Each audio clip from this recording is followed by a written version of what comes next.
Bristol Community College, Mathematics with Dan Avedikian, Math 011, Arithmetic, Section 3.5, Problem 8.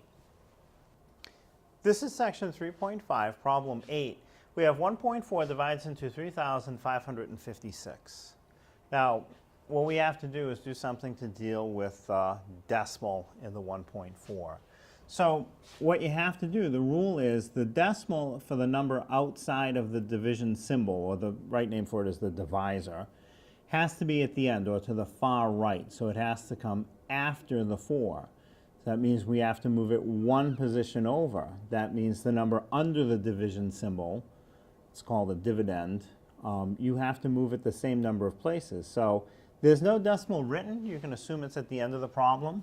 So if we move it one place, we can fill in a 0 to hold that place, and it'll go to the end now. Now it'll match. So the problem really becomes 14 divides into 35560. So that's a fairly big division problem, but now it's written without a decimal. So 14 divides into 3, it won't fit in the 3. So go to the next digit. 14 divides into 35. So it'll go in 2 times. 2 times 14 is 28. 35 minus 28 is 7. You can bring down the next digit, which is a 5.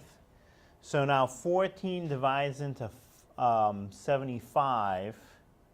Let's see if 5 will go. So 5 times 4 is 20. Carry the 2. 5 times 1 is 5. 5 plus 2 more is 7. So 70, it fits pretty good. So 75 minus 70 is 5. Bring down the next digit over, which is a 6. 56, it'll go into that evenly. 14 will go into 56 4 times. So 4 times 15 is 56. 56 minus 56 is 0. Now, we're not done because there's still another 0. The last thing we brought down was a 6. You still have to bring down that 0. Now, 14 divides into 0 0 times. 0 times 14 is 14. We subtract. There's no remainder. So the final answer is 2,540. That's the answer to the original problem after we move the decimal.